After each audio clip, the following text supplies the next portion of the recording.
Hello, my name is Mrs. LaMantia, and I am the music teacher here at Benjamin for grades 5th, 7th, and 8th grade. I'm also the assistant to the principal, choir director, and theater club director.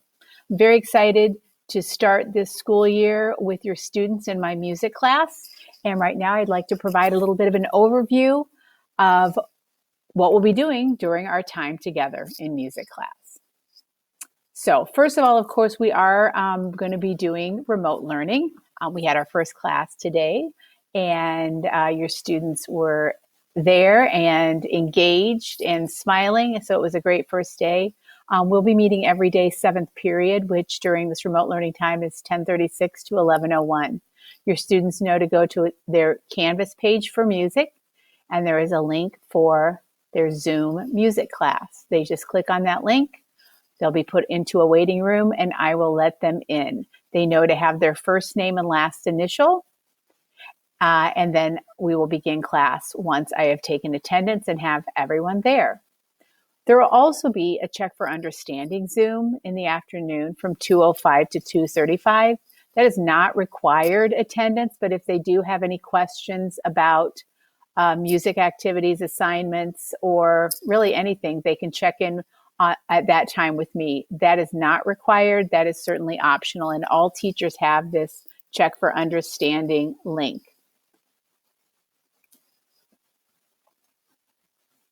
In music class, the way we're going to structure it during remote learning is on Monday and Tuesday, we'll be looking at elements of music and applying those elements. So elements are those terminology and vocabulary related to music, things like rhythm and form, harmony and melody, texture, tempo, dynamics. So they'll learn about these words by definition, these terms by definition, as well as then through practice on virtual instruments such as a keyboard, a guitar, and then also through listening activities.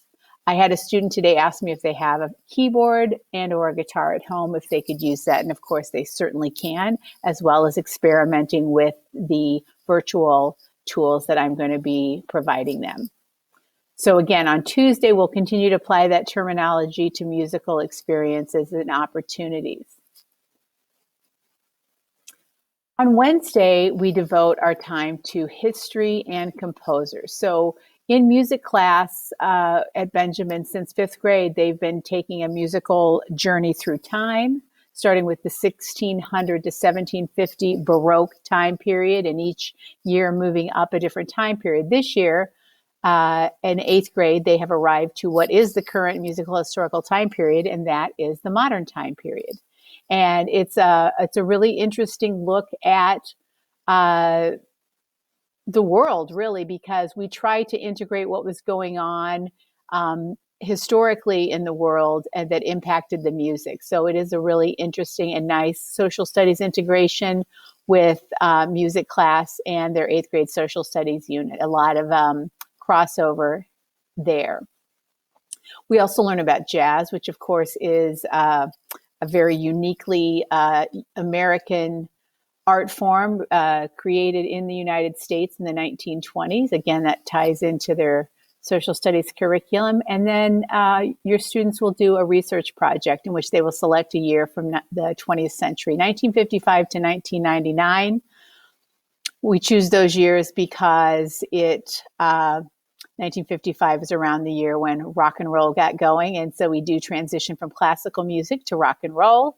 And we look at a variety of different things from their year, such as the number one song, trends and fads in fashion, movies and TV, just to give an overview of what it looked and sounded like in their year that they research. On Thursday, we devote to the study of theater. We learn about the history and elements of theater, and then we learn about 3 different musicals at every grade level. So in 8th grade, we focus on West Side Story. It also ties in with one of the composers that we learn about, which is Leonard Bernstein. We also make the comparison between West Side Story and Romeo and Juliet to address the fact that it is the retelling of that story in more modern times with modern music and dance. So West Side Story. And then we always, at every grade level, learn about the Benjamin Theater Club production that we're going to be doing. That has not yet been announced. We will announce that later in October. And then at eighth grade, they get to choose a musical or a play that they would be interested in researching. Anything that's ever appeared on stage, they can research the history and the story and where the original idea came from for the play and what year it debuted and a variety of different information. On Fridays, we take a virtual field trip to various arts locations around the world. We are going to take the opportunity, since we are working virtually, to go around the globe. So we might go to the Sydney Opera House in Australia, to the Paris Opera House. We might go to Chicago, to Symphony Center, Carnegie Hall in New York. We'll learn about the importance of these cultural destinations, the architecture, the history, the story behind them, and a little bit about the city as well. In music class, students are graded in addition to their letter grade for their work. They receive the following grades with a meets, exceeds, or does not meet expectations: performs well on assessments, completes assignments on time, actively involved in class, uses class time productively, and encourages a positive classroom environment.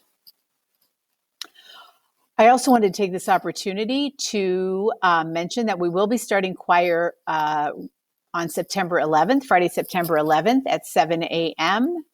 And we will be doing it virtually via Zoom to start out with, and look forward to when we can all be together again.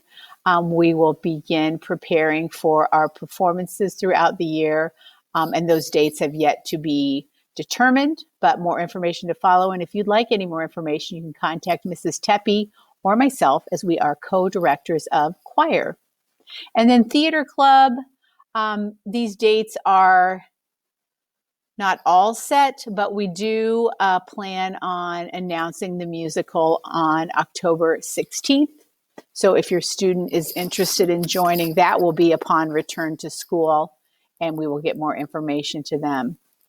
That concludes my presentation. I thank you very much. Do not hesitate to contact me. We're already off to a great start, and I look forward to working with your students this trimester. Thank you.